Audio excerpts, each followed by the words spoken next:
নমস্কার বন্ধুরা, কেমন আছো? আশা করি সবাই ভালো আছো, আমিও ভালো আছি। চলে এলাম নতুন ভিডিও নিয়ে। দেখো, আজকের খিচুড়ির দিন, সবাই খিচুড়ি করছে।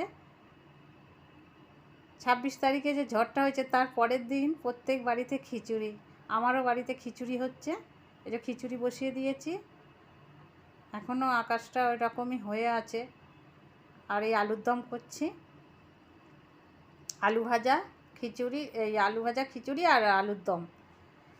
আমি আবার একটু বেরোতেই হবে, মানে অফিসিয়াল একটা কাজ আছে, বেরোবো। এদিকে মিস্ত্রি কাজ করছে, দেখো রাজমিস্ত্রি কাজ করছে, সব প্লাস্টারগুলো চটিয়ে আবার নতুন করে প্লাস্টার হবে। এই যে এগুলো সব ছাড়িয়ে আবার নতুন করে হবে, ইট গাঁথছে।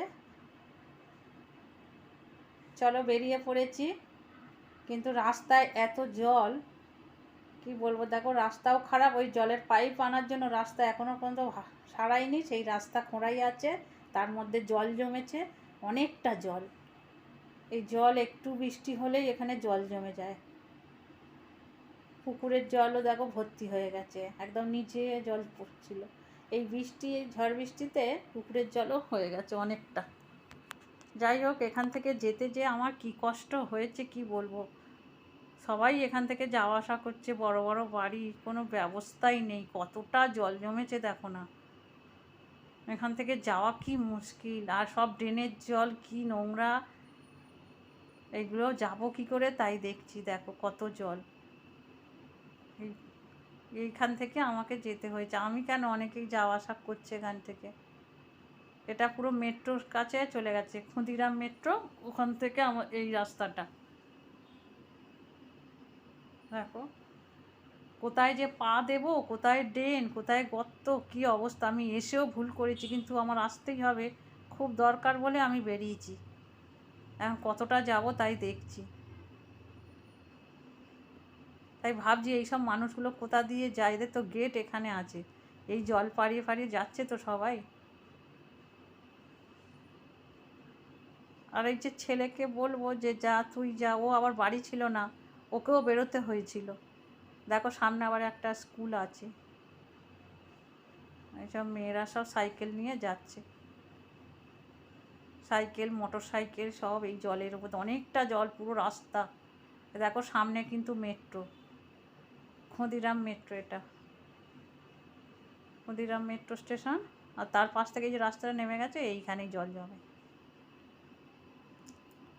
চলো সঙ্গে থাকো, দেখতে থাকো।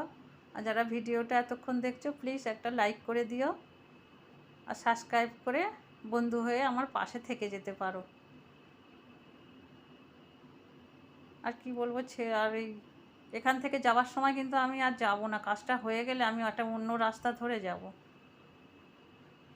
আজ কাজ হয়ে গেছে, এখান থেকে একটু ঠাকুরের জন্য লাড্ডু নেব, মঙ্গলবার পুজো দেব, ওই জন্য লাড্ডু নিয়ে নেব, আর টক দই নেব। মিষ্টি দেখছি, মিষ্টি আর আমরা বেশি খাই না, খেলেই এই মানে গ্যাস অম্বল হয় এই মিষ্টি খেলে, দেখতে ভালো লাগে। এই যে ক্ষুদিরাম মেট্রো স্টেশন ওইটা। আর আস্তে আস্তে অনেকটাই বেলা হয়ে গেছে। এসে আর আমি খিচুড়ি করেছিলাম ঠিকই, কিন্তু খেতে পারিনি। এতটা বেলা হয়ে গেছে, প্রায় 4:45। বাড়ি এসেছি যখন 4:45, অনেকটা হেঁটে এসেছি আস্তে আস্তে। আর তারপরে ছেলেও আসেনি, ছেলেও খায়নি, আমিও খাইনি। তাই জন্য বলি তাহলে একেবারে রাত্রিরে খাবো। এই যে অন্য রাস্তা দিয়ে আসছি, এই রাস্তাটা জল নেই, শুকনো আছে বেশ। যাই হোক, এসে আর বলি খাবো না খিচুড়ি, এত বেলায় 5টা বেজে গেছে। ওই জন্য একটু চাউমিন করে নিচ্ছে, ওকেও দেবো, আমিও খাবো। ওদিক থেকে মিস্ত্রি এখনও কাজ করছে, ওদের তো পুরনো দিয়েছি, ওরা অনেকক্ষণ অবধি কাজ করবে, এখন 6টা অবধি কাজ করবে।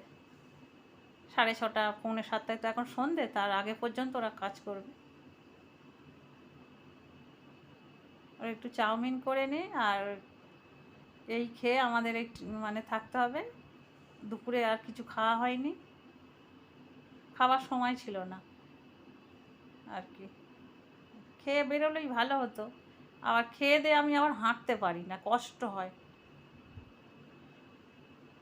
যার জন্য না খেয়ে বেরিয়েছিলাম। জল খেয়ে খেয়েছিলাম, আর এই এখন একটু চাউমিন করে নিচ্ছি, খাবো আমি আর ছেলে। তাও আমি খেতে খেতে সেই সন্ধে দিয়ে খেয়েছি, 6:30 হয়ে গেছে। বলি একেবারে সন্ধে দিয়ে এসে আর খাই। এই অনেকক্ষণ অবধি না খেয়ে থাকি বলে আমার আবার অ্যাসিডও হয়ে যায় খুব। গ্যাস অম্বলের মানে নেই খুব একটা, কিন্তু ওই উল্টোপাল্টা খাবার টাইম করলেই হয়ে যায়। অবেলায় খাওয়া, অসময়ে কিছু খেলে তখনই হয়, না হলে এমনি কিছু রোগ ব্যাধি নেই। যেটা ছিল মারাত্মক সেটা তো হয়ে গেছে, অপারেশন নভেম্বর মাসে। টিউমার ছিল, আর সেই টিউমারটা এমনই হয়েছিল মানে 5টা হয়ে গেছিলো, 1টা থেকে 5টা হয়ে গেছিলো। ওটাকে 1.5 মাসের মধ্যে অপারেশন না করলে ওটা ক্যান্সার হয়ে যেত। এই রকম অবস্থা হয়ে গেছিলো, মানে নেই কোনো অসুখ, যখন যেটা হবে মানে মারাত্মক হবে আর কি। এই যে একটু ম্যাগি মশলা দিয়ে দিলাম, ম্যাগি মশলা চাউমিনে দিলে খেতে ভালো হয়। আমি তো আর অন্য কিছু দেবো না, এই ম্যাগি মশলা দেবো। আর ছেলের যখন দেবো একটু সস দিয়ে দেবো। আমি সস দিয়ে আবার খেতে ভালো লাগে না, আমার কোনো কিছুতে সস ভালো লাগে না। এই যে ছেলেকে দিয়ে দিচ্ছি একটু সস দিয়ে। আবার একটু নিচে যাব, কাজ দেখে নেবো, নিয়ে সন্ধে দিয়ে আমি খাবো।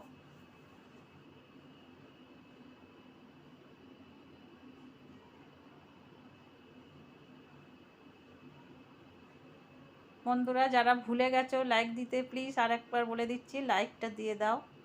তোমাদের লাইক আমার অনেক উপকারে আসবে। বন্ধুরা তাহলে এই পর্যন্ত ভিডিওটা, আসছি পরবর্তী ভিডিওতে।